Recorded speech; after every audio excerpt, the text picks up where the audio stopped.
É melhor você comprar imóveis para alugar ou você investir em fundos imobiliários e em ações? O objetivo desse vídeo é trazer um exemplo real de um investidor que, para quem foi apresentada a oportunidade de comprar um imóvel e poder alugar esse imóvel depois para ficar recebendo o valor do aluguel. Eu quero lembrar o seguinte, que no Brasil, imóveis ainda é uma maneira tradicional que a maioria das pessoas faz para ter uma renda extra. Então muita gente, especialmente conforme vai crescendo na vida, conforme os anos vão passando e tudo mais, a pessoa, quando atinge certo nível de poder aquisitivo, ela tende a querer diversificar seus investimentos e a principal maneira que as pessoas fazem isso é comprando imóveis para alugar ou construindo kitnets. Essa é uma prática muito comum no Brasil. Mas a pergunta é, vale a pena todo esse trabalho de você comprar um imóvel ou construir um kitnet em relação a você investir em um fundo imobiliário, por exemplo, ou comprar ações que paguem bons dividendos? É isso que eu vou tentar explicar no exemplo de hoje, em que eu trouxe o caso de um investidor que está pensando em comprar um imóvel por R$280 mil, tá bom? Eu vou colocar a informação aqui na tela, resumida, desse cenário.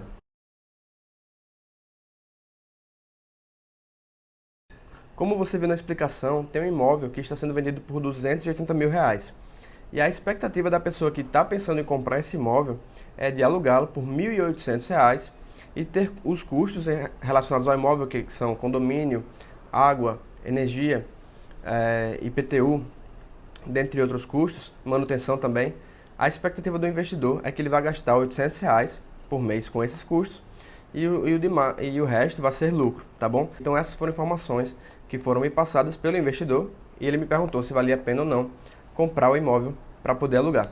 Então aqui eu coloquei no papel, que está aparecendo para você na tela, as informações como a gente tem aqui. Então tem o valor do imóvel, 280 mil, o valor do aluguel, 1.800 por mês, o lucro do aluguel, na expectativa do investidor. Então aqui a gente não está fazendo uma conta profunda relacionando realmente os gastos que vão ser reais, a gente está considerando apenas a expectativa do investidor.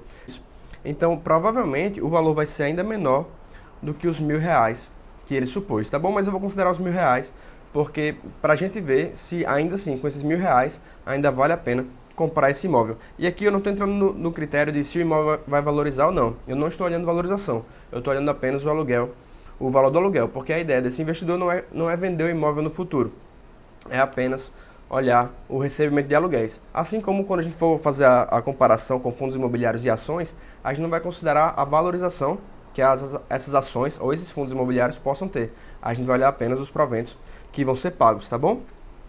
Então, feito isso, essas orientações, a gente vai fazer aqui a conta. Se o investidor vai receber R$1.000, né, ele tem a expectativa de receber R$1.000 por mês, e ele vai pagar R$280 mil, o valor que ele vai receber vai ser de 1.000 dividido por 280 mil, que deu 0,00357. O que significa isso? Eu vou multiplicar por 12, por 100, melhor dizendo. Eu vou multiplicar por 100, então ele vai receber 0,357% do investimento dele ao mês. E ao ano isso vai dar 4,2857. Então vou colocar aqui vezes 12, que são vezes 12 meses, certo? R$1.000 por mês, vezes 12 meses, vai dar o valor total que ele vai receber no ano, que vai ser R$12.000, a expectativa dele, e ele vai ter feito esse investimento aqui. Então essa divisão aqui vai dar 4,20, vou arredondar para cima, 29% ao ano, tá bom? Então ele vai receber deixa eu conferir se está pronto, está aparecendo bem na tela, 4,29% ao ano. Então esse valor aqui, ele é bom ou ele é ruim? Tem diversos fundos imobiliários, eu vou colocar aqui na tela exemplo de alguns e os valores dos dividendos que eles pagam, que eles estão pagando acima de 5% ao ano. Agora, é melhor você ter um imóvel que pague 4,29% ao ano, ou você ter um fundo imobiliário que pague mais do que 5% ao ano. E aqui a gente entra nas diferenças entre um fundo imobiliário e uma ação. Tá legal? Eu estou olhando aqui minha colinha, mas a primeira delas, a liquidez. O que é liquidez? É a facilidade que você tem de transformar aquele ativo em dinheiro. Então, por exemplo, se eu tenho 3 imóveis e eu preciso de dinheiro para amanhã, qual a facilidade que eu tenho para vender aqueles 3 imóveis e conseguir o dinheiro que eu tenho, que eu preciso para amanhã. É baixa, né? Vai ser difícil ter essa facilidade de vender os 3 imóveis ao preço que eu quero, ao preço justo deles. Talvez se eu colocar um preço muito baixo, eu consiga vender de um dia para o outro.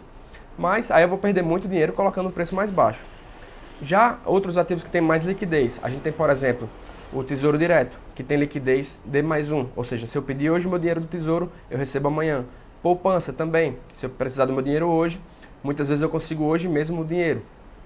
Então, o dinheiro é em espécie também. Dinheiro em espécie, ele já é dinheiro. Então, se você precisar pagar alguma coisa, se você tiver em espécie, você pode pagar. Então, esses últimos que eu falei, eles têm alta liquidez. Você facilmente consegue comprar ou vender, comprar alguma coisa com ele, né? Consegue facilmente transformar em dinheiro, colocar no mercado. Já os outros, como imóveis, muitas ações também, ações por mais que você consiga comprar e vender no mesmo dia, nem sempre você consegue vender no valor que você quer. Então, esse é o risco de liquidez.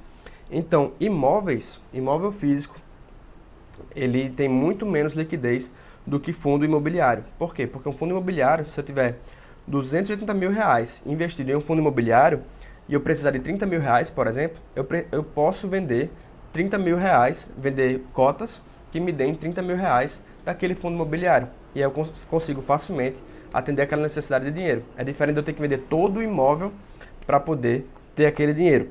Então, liquidez de fundos imobiliários é melhor. Então, aqui eu vou colocar mais liquidez. Tá bom? Em relação à diversificação, aqui eu vou colocar fundo imobiliário. Eu vou colocar fundos imobiliários, também chamado abreviadamente de FIIs, Fundo de Investimento Imobiliário, para a gente saber para a gente poder fazer uma comparação com FIIs, tá bom? Mas o raciocínio é o mesmo para ações também. Então ele tem mais liquidez. O que ele tem a mais? Ele tem a mais diversificação. Como assim? Se eu sou proprietário desse imóvel aqui, significa que se eu não conseguir alugar o imóvel para ninguém, minha renda é zero. Se eu conseguir alugar para alguém, minha renda é 1.800, antes da gente considerar todos os gastos, né? Ou seja, ele é binário. Ou eu estou recebendo aluguel, ou eu não estou recebendo aluguel, tá bom? Aqui a gente não está considerando que o inquilino pode atrasar, pagar metade, enfim, esse tipo de coisa. Ou ele está pagando, ou está sem inquilino, ou o inquilino não está pagando. Então, esse é a diversificação. Ou é 100% ou é 0%. Já quando você investe num fundo imobiliário, você pode investir num fundo imobiliário que seja multiativos. Ou seja, tem fundos imobiliários que são fundos que possuem imóveis, né, essa é a definição de fundo imobiliário, e esses imóveis estão sendo alugados. Então, imagine um shopping center. Um shopping ele vai ter dezenas de lojas. Vamos supor que ele tem 100 lojas. E das 100 pontos que ele tem, um shopping center, vamos dizer que 85 estão alugados e 15 estão vacantes, estão vazios, não estão recebendo aluguel. Então, minha vacância é de 15%. Ou seja, 85% do shopping está preenchido e está recebendo aluguel. Já 15% não.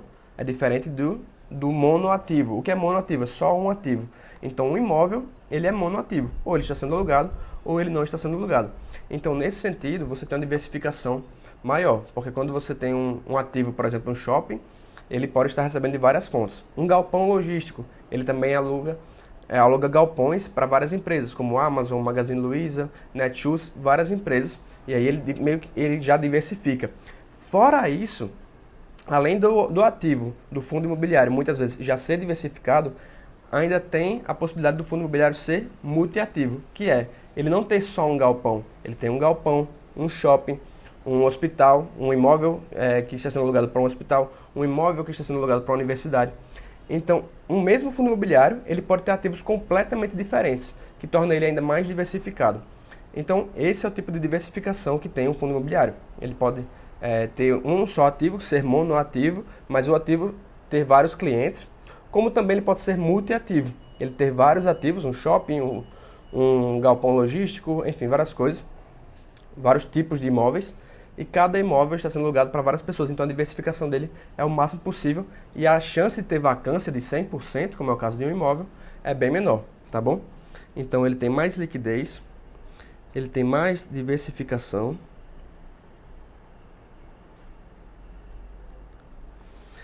Fora isso, ele te dá a possibilidade de você diversificar sua carteira por conta própria. Como assim?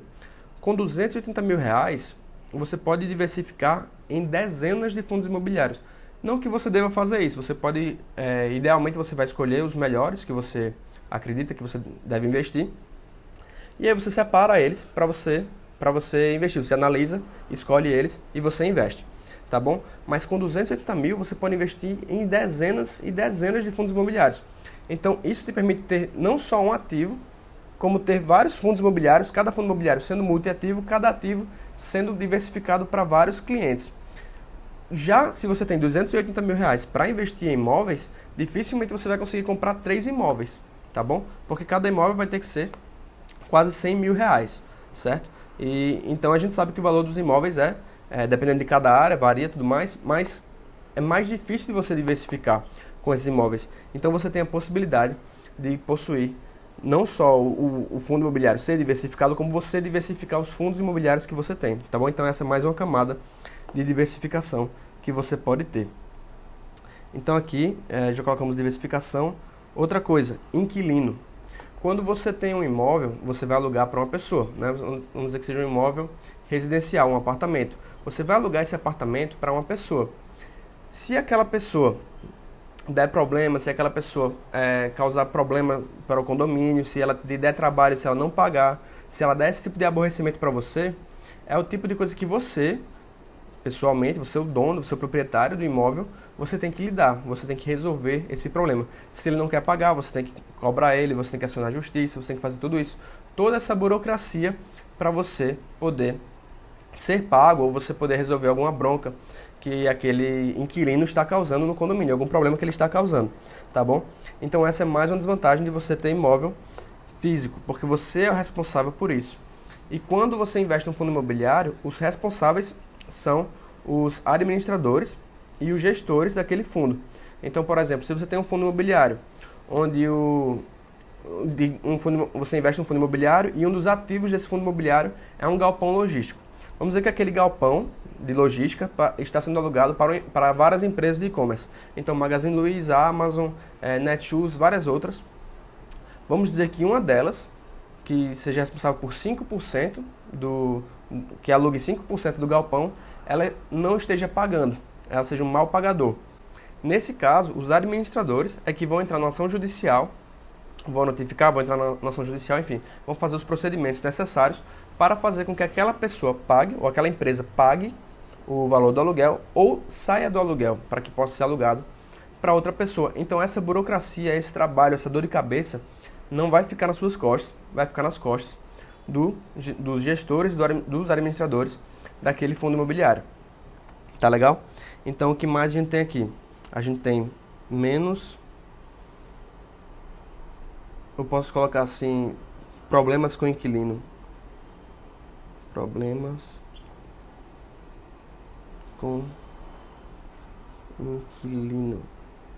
Na prática, para você, isso significa menos dor de cabeça, menos tempo que você vai gastar, menos dinheiro que você vai perder para fazer alguma manutenção por culpa daquele inquilino, tá bom? Então, são essas as vantagens que você tem. Fora isso, entra um dos pontos que eu já falei, que é a questão da vacância. Então, ou no caso do imóvel, se você tem um imóvel, ou ele está sendo alugado, ou ele não está sendo alugado. Então, ou a vacância é 100%, ou a vacância é de 0%. E aqui tem dois critérios que são importantes, dois nomes que são importantes. Então, tem tanto a vacância física como a vacância financeira. O que é a vacância física? É quando o imóvel não está sendo alugado para ninguém. Poxa, eu tenho um imóvel ali, mas ele não está sendo alugado para ninguém. Isso é vacância física, vacância de 100%. A vacância financeira é quando o imóvel pode gerar uma receita que ele não está gerando.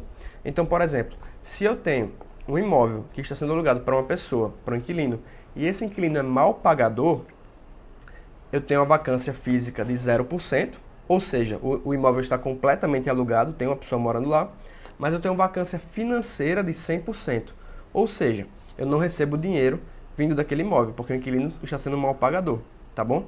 Então você tem que lidar com essa questão também da vacância. Então aqui, menos problemas com o inquilino, menos chance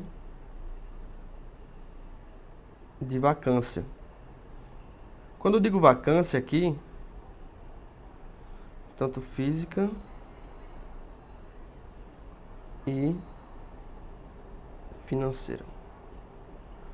Mas aí você me pergunta, mas Yuri, um fundo imobiliário também vai ter vacância.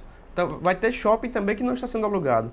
Vai ter um momento em que algum galpão, em que alguma empresa de algum galpão vai sair do Brasil, vai deixar o Brasil, vai fazer alguma coisa e o imóvel vai perder. Mas é que tá. Se o seu ativo ele é diversificado em clientes, se o fundo imobiliário ele diversifica em clientes e ele diversifica em ativos, então você vai ter sim muita probabilidade de ter algum nível de vacância física, algum nível de vacância financeira num fundo imobiliário, mas isso vai ser muito menor e o impacto vai, melhor dizendo, isso vai acontecer sim, né? A chance de acontecer inclusive é maior porque você tem mais inquilinos, mas o impacto disso é muito menor. Porque se o galpão, por exemplo, está bem diversificado, 10% do galpão é ocupado por empresa A, 9% por empresa B, 7% por empresa C. Se a empresa A, que é a maior, que é o maior cliente desse galpão, sai, você perdeu 9%, você não perde 100%, como é o caso de quando você tem um imóvel, tá bom? Então, por isso, a chance de vacância financeira e vacância física ser menor é no sentido de o impacto disso ser menor, tá bom? Então, é chance no sentido de chance de impactar isso, tanto quanto impacta um imóvel, tá bom?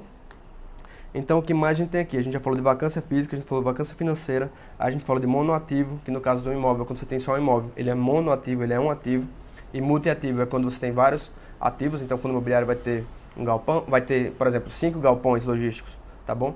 Ou vai ter 3 galpões e um shopping center, ou 2 galpões e 7 imóveis em universidades ou em hospitais, tudo isso, tá legal? Então, o que mais a gente tem aqui? Inquilino também, a gente já falou, sim, não poder se desfazer no meio do aluguel. Se você, como eu falei, você precisa de dinheiro para uma emergência que apareceu, ou então você vê a oportunidade de vender aquele imóvel. Imagine que os imóveis entraram em alta no Brasil. E quando isso acontece, quando o ramo imobiliário ele tem ciclos, né? Muitas vezes está em alta, muitas vezes está em baixa. O que acontece quando você tem um imóvel que está sendo alugado e o ciclo entra em alta do ramo imobiliário? Aquele seu imóvel valoriza. Os fundos imobiliários também valorizam. Todos esses imóveis vão valorizar, certo? De maneira geral. O problema é, se o seu imóvel está sendo alugado para um inquilino no momento que ele está valendo mais, por exemplo, você alugou para o inquilino por 2 anos, fez um contrato de 2 anos. Se os imóveis começam a valorizar naquele período, depois de 1 ano, e estão na alta histórica, se você vendesse seu apartamento, você venderia pelo dobro do valor, tá legal? Então, nesse exemplo aqui, 280 mil, você venderia por 560 mil esse imóvel, porque agora supervalorizou os imóveis do Brasil. Mas você tem um contrato com aquele inquilino de ainda mais 1 ano passando para alugar. E se você quebra aquele contrato, você tem que lidar com cláusulas, enfim, de aluguel, responsabilidade e tudo mais. Então você fica, de certo modo, preso àquele imóvel, a poder vender aquele imóvel quando você gostaria. Tá legal? Então essa é uma desvantagem também, que você tem muito menos com fundo imobiliário. Se você investe em fundo imobiliário e é possível você começar a investir com menos de R$ 150, a maioria dos fundos imobiliários, o preço deles, de cada cota, é de aproximadamente R$ 100. Se você investe em um fundo imobiliário, ele vai... Você investe, por exemplo, R$ 280 mil em fundos imobiliários, você vai ter centenas, se não milhares, na verdade você vai ter mais de 1.000 cotas quiçá milhares de cotas daquele fundo imobiliário, ou de vários fundos imobiliários, caso você diversifique, né? Então, você vai poder, caso você precise de R$ 30 mil, ou de R$ 50 mil, ou mesmo, como eu falei, se o ciclo estiver em alta e você quer se desfazer de parte desse valor, você vai se desfazer muito mais fácil, basta você vender as cotas daqueles fundos. E você não precisa vender todos de uma vez só. No caso do imóvel, você precisaria vender o imóvel todo, você não pode vender meio imóvel. Então, no fundo imobiliário, você pode, por exemplo, aproveitar a alta e ainda assim continuar recebendo aluguel. Então, metade você venderia, no exemplo, e metade continuaria te pagando aluguel. Ou então, se quiser vender todo, você pode vender todo, vai estar em alta. Você pode vender em alta com muito mais facilidade do que você teria se você tivesse apenas um imóvel, certo? Então, como eu falei, a gente não pode se desfazer de parte dele também. Enfim, tem vários outros fatores. Yuri, e quanto rende um fundo imobiliário? Eu coloquei alguns exemplos já na tela de alguns fundos imobiliários que pagam mais que 5%. Mas, de maneira geral, tem fundos imobiliários que estão pagando perto de 6%, alguns até perto de 7%. Mas aí eu colocaria uma expectativa de receber cerca de 6%, tá legal? Ah, Yuri, mas um imóvel, ele vai valorizar. O fundo imobiliário valoriza? Claro que valoriza também. Tá bom? Então, fundos imobiliários são fundos que possuem imóveis. Inclusive, esses imóveis são de alto padrão, muitas vezes. Então, por exemplo, o que você acha que vale mais? Um imóvel, um apartamento residencial, ou será que é um galpão logístico que está sendo alugado para várias empresas do Brasil enfim, multinacionais também? E que a cada ano, conforme o e-commerce cresce, por exemplo, conforme a pandemia aconteceu e a tecnologia avança, a gente vê que esses galpões logísticos estão sendo cada vez mais procurados pelas pessoas. E aí o preço deles também, dos aluguéis, muitas vezes chega a subir. Então hoje, a maioria dos aluguéis dos imóveis de fundos imobiliários, eles são reajustados pelos índices de IPCA, que é o Índice para Consumidor Amplo, que são os dois índices de inflação, né? Então, o Índice para Consumidor Amplo e o IGPM. Então, esses dois índices são que balanceiam o valor dos aluguéis. O índice de IPCA em 2020 chegou a 4,52% e o do IGPM superou 20%. Então, para você ver, a cada ano, esses valores dos aluguéis que você recebe vão ser reajustados. O que talvez não aconteça, dependendo da sua personalidade como investidor, caso você possua um imóvel. Então, quando você possui um imóvel, no ano seguinte você vai chegar para o inquilino e dizer, ó, tá aqui, o IPCA foi de 4,5%, então eu vou aumentar seu aluguel nesse valor aqui também. Pouca gente vai fazer isso, porque a maioria das pessoas vai falar isso para o inquilino vai dizer, olha, eu não tenho condição de pagar, pelo amor de Deus, me ajude. Então aí você vai acabar não cobrando esse valor. É o que acontece na maioria dos casos, tá bom? Já quando você tem um fundo imobiliário para isso, quem vai fazer esse papel é a administradora do fundo, que vai ter esse contato com as empresas que estão alugando, e por isso vai ser, isso tudo vai estar negociado por contrato. Além disso, imagine qual a probabilidade de um inquilino, uma pessoa física, não pagar um imóvel, e agora compare com a possibilidade de uma empresa como a Amazon, como a Magazine Luiza, dentre tantas outras, não pagarem por aquele galpão logístico. A probabilidade dessas empresas maiores, gigantes, não pagarem é menor do que um inquilino pessoa física, não é? Então isso é mais uma segurança que você tem com fundos imobiliários. Coloca aqui, maior... Eu vou falar mais uma vantagem que tem no fundo imobiliário e também nas ações, que é você pode começar a investir com pouco e você pode começar a investir hoje. É muito simples você começar a investir em fundos imobiliários. Você não precisa ter R$280 mil disponíveis, você não precisa fazer um financiamento para comprar um imóvel, você não precisa ter rios de dinheiro, você não precisa ganhar uma fortuna para começar a investir em fundos imobiliários. A maioria dos fundos imobiliários, como eu falei, permite que você invista neles, que você compre uma cota deles com menos de R$150. Isso aqui é regra? Não, mas tem alguns fundos imobiliários que são R$200, tem alguns fundos imobiliários que são menos que R$20, mas a grande maioria deles você consegue investir com menos de R$150. E tudo que você tem que fazer para investir num fundo imobiliário é você abrir conta na corretora e você comprar cotas desse fundo, tá legal? É claro, antes de você fazer isso, você tem que estudar melhor sobre o fundo imobiliário que você vai investir e você também tem que montar a sua reserva de emergência. Eu já falei em vários vídeos sobre reserva de emergência, mas basicamente, resumidamente falando, ela é um colchão financeiro que você vai ter caso uma emergência apareça. E tem muitos sites que você pode utilizar para você pesquisar sobre fundos imobiliários. O meu favorito é o Funds Explorer, que eu vou colocar aqui. Tem também o FIS.com.br.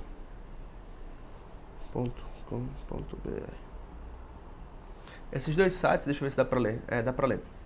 Nesses dois sites você pode encontrar muito mais informações sobre fundos imobiliários, tá legal? Para não deixar o vídeo muito longo, eu vou colocar só a sugestão deles aqui para que vocês possam entrar e pesquisar mais sobre o assunto. Mas de todo modo, o que deu para a gente concluir, o que dá para a gente resumir a história? Vale a pena você ter um imóvel físico ou você investir em fundo imobiliário? Do meu ponto de vista, não vale a pena mais, hoje em dia, você ter imóveis físicos se o seu propósito é unicamente receber aluguéis desses imóveis. Por que eu digo isso? Porque, é claro, você pode ser um expert do mercado imobiliário, você pode entender quando comprar, quando vender um imóvel, tudo isso. Aí a gente já entra em outro critério, que é a compra e venda, que é o que se chama no inglês flipar um imóvel. Você compra, às vezes você bota uma mobília, você vende, enfim, você tem que ter um conhecimento bem específico bem especializado para você fazer isso. Mas se você é como a maioria das pessoas, que simplesmente chega numa determinada idade da vida e decide que vai comprar imóveis para alugar ou vai construir kitnets para receber uma renda extra, não vale a pena, do meu ponto de vista, e eu mostrei aqui argumentos com números e também argumentos em relação a seu tempo e energia, de que não vale a pena você fazer isso mais hoje em dia. É muito melhor você ter um fundo imobiliário. Provas disso é que nesse imóvel, por exemplo, isso a gente considera a expectativa do investidor, que ele ter um lucro de R$ 1.000 por mês, quando na prática provavelmente vai ser menor do que isso, é ter 4,29% ao ano. Enquanto que em vários fundos imobiliários, você ter mais que 5% ao ano é praticamente padrão. Diversos deles, muitos deles, facilmente você encontra fundos imobiliários que paguem mais do que isso aqui. E olha só, você vai ter mais liquidez, que é a possibilidade de você vender esses imóveis quando você precisar. Você vai ter mais diversificação, porque não só um galpão logístico, uma laje corporativa, que são escritórios que as empresas alugam para os seus funcionários. Não só um galpão vai ter vários clientes, como também você pode investir em fundo imobiliário que tenha vários galpões, como também com esse dinheiro aqui, você pode investir em vários fundos imobiliários que tenham galpões, hospitais, universidades, shoppings, escritórios, lajes corporativas, escritórios e vários outros. Então você pode ter uma diversificação muito maior, você vai ter mais liquidez, que é a possibilidade de você precisar do dinheiro, vende o imóvel, compra outro, vende o fundo imobiliário, compra outro, que você tem mais dificuldade com imóveis. Você tem mais diversificação, você tem menos problema com o inquilino. Quando o inquilino der problema que não for bom pagador, você não vai ter que se preocupar com isso. Quando não tiver inquilino, quando o inquilino sair, não é você que vai ter que ir atrás de procurar um novo inquilino para colocar, não é você que vai ter que fazer, de repente, analisar o histórico do inquilino, ver tudo isso. E se você terceirizar para outra pessoa, porque tem empresas para as quais você pode terceirizar esse trabalho, você vai pagar uma taxa para essa empresa, naturalmente, que geralmente é parte do aluguel, para que fique alugado. E aí seu lucro baixa mais ainda. Então você pode esquecer o 4,29% ao ano. Vai baixar para pelo menos 3,9%, 3,8%, 3,7%. Tá legal?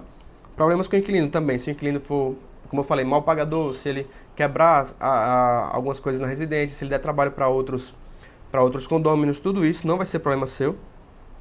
Vai ser do fundo imobiliário que vai lidar com isso. E como eu falei, você tem inquilinos de mais alto nível, mais alto padrão. É diferente você alugar para uma pessoa física de você alugar para uma Amazon da vida ou para uma Magazine Luiza da vida, tá legal?